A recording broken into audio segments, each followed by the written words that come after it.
Kalau kita tanya begitu, apa kesudahan kita dapat daripada kebendaan yang kita ligan macam itu? Banyak orang dia tak dapat kepuasan. Maka dengan sebab itu, tuan-tuan tengok, saya akan sebut kejap lagi lah, betapa ramai yang menjadi bunuh diri. Jutawan pun ramai bunuh diri. Para selebriti dunia pun dah ramai bunuh diri. Bekas-bekas Perdana Menteri pun dah yang ada bunuh diri. Saya tak nak sebut nama-nama itu semua. Kalaulah kebendaan itu menjadi bahan yang membahagiakan dia, mereka yang paling gembira sekali. Tetapi bunuh diri, mati dengan keadaan tragis. Saya membaca seminar Gusti. Ahli-ahli Gusti ni kebanyakan mati dalam lingkungan antara 35 dengan 45 tahun. Rupanya drug sepanjang-panjang hidupnya drug. Sebab nak cair glamour, nak beri badan tu naik muscle macam besi. Apa sebab? Apa yang dia dapat daripada itu semua? Maka dengan sebab itu, tuan-tuan sekalian, sejauh mana kebendaan itu boleh membahagiakan kita, ini soalannya. Saya bercakap agama, tuan-tuan sekalian, bukan saya bercakap psikologi, bukan saya bercakap pakar ekonomi. Lagi banyak duit lagi baik, nak generate income lagi hebat. Kadang-kadang nak generate income tak kira haram halal, tapi itu bercakap agama ni di masjid ni.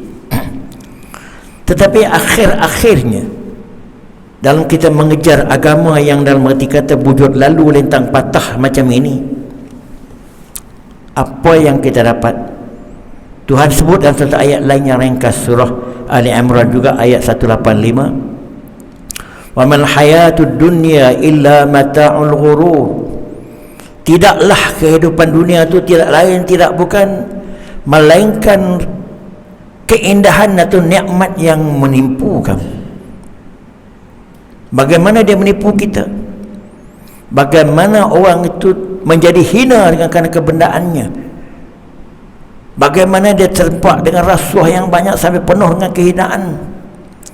Bagaimana dia menindas orang lain di atas nama kebendaan? Bagaimana dia menyelewengkan berbagai-bagai perkara atas nama kebendaan? Tapi dia kata, mungkin dia tafsir itu sebagai legal tak legal, itu masalah lain. Tapi cara yang dia dapat tadi penuh dengan suspicious.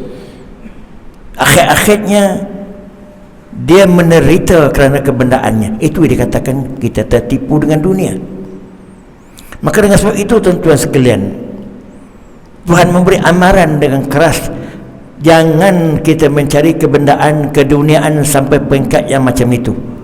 Saya ceramah agama ni, Islam tidak menghalang kita mencari kebendaan, boleh menjadi jutawan, tetapi caranya mesti legal dan perkara yang kita buat tadi mesti halal. Tetapi dalam dunia moden sekarang ini, tuan-tuan boleh tengoklah.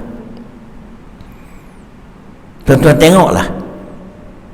Mereka-mereka yang berada di singgah sana kejayaan dalam bentuk moden, kita tengok. Mereka-mereka yang diselamuti dengan kebendaan ni, kita tengok. Penuh dengan cerita-cerita yang saya kata tak payah saya jelaskan benda ini. Fakta yang ada di depan mata tu dah membuktikan segala-galanya. Skandal-skandal yang hebat-hebat didedahkan, sama ada di dalam ceramah-ceramah atau di mahkamah, semuanya bersekitar di segi dunia kebendaan. Semuanya berkitar di segi dunia kebendaan. Sebab itu Tuhan telah memberi amaran dalam surah yang lain, surah Luqman ayat 33, lepas tu surah Fatir ayat 5. Bunyi ayat tu pendek tapi sama. Fala taghurrannakumul hayatud dunya wala yaghurrannakum billahil ghurur. Jangan sekali-kali kamu tertipu oleh dunia, dan jangan sekali-kali pula kamu terpedaya dengan dunia itu sehingga kamu menderhaka, kamu tidak mentaati Allah. Dan faktanya banyak begitu. Orang-orang yang menyeleweng, yang mengabaikan agama, tak teringat hukum hakam halal, ialah mereka yang bergelumang dengan kebendaan.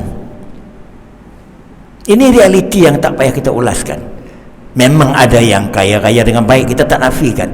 Tapi dalam dunia yang serba bebas macam ini, tuan-tuan tengokkan penedahan-penedahan yang sedang berlaku sekarang ni.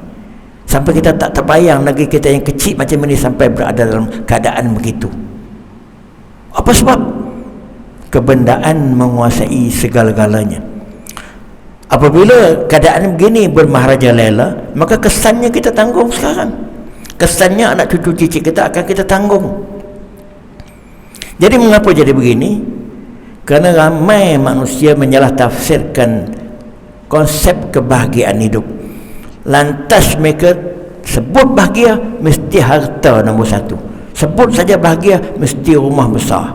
Sebut saja bahagia mesti pangkat tinggi. Sebut saja bahagia mesti gaji besar. Itu yang terlintas di kepala majoriti orang. Orang yang berfikiran lain daripada itu, dia bolehlah, dia tak dapat, dia kata gitulah. Itu semua escapism lah. Dia ceramah macam Ustaz Aisyah malam ni, ceramah escapism. Dan dia tak capai macam itu, dia kata macam itulah. Ini ada orang berselindung di sebalik macam itu. Nasib baiklah saya sikit sebanyak capai juga. Kalau saya tak ada capai apa-apa langsung lah, dia tak dapat, dia kata gitulah. Jadi bahan herdikan, bahan dipelekehkan kerana nilainya nilai kebendaan, bukan nilai kemurnian di sebalik kebendaan.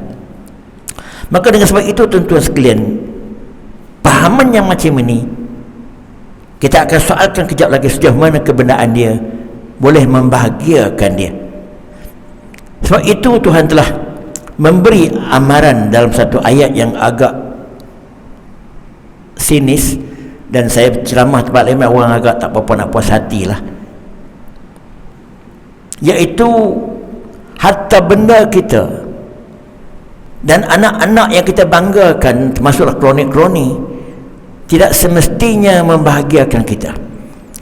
Bahkan harta benda kita dan anak-anak, ataupun kita letak dalam bracket kroni-kroni kita, boleh menjadi bahan fitnah dalam hidup kita.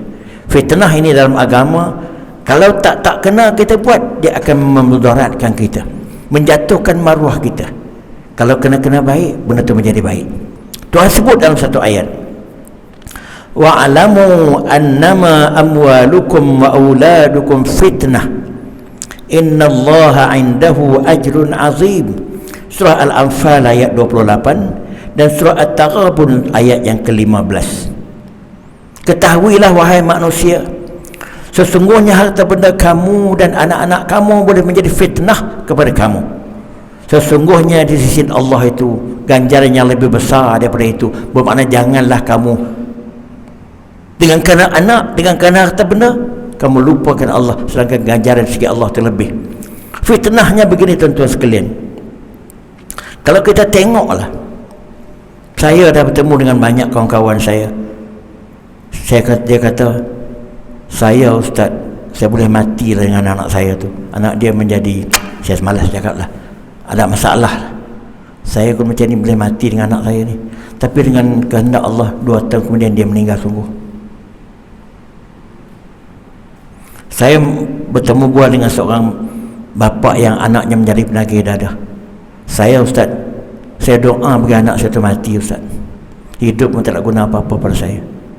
Itu anak yang menjadi bahan kebanggaan kita, yang menjadi aset kepada kehidupan kita, yang kita sebut waja'alna Rabbana apa ni, min azwajina wa dzurriyyatina qurrata a'yun, kita baca tu, Rabbana hab lana min azwajina wa dzurriyyatina qurrata a'yun.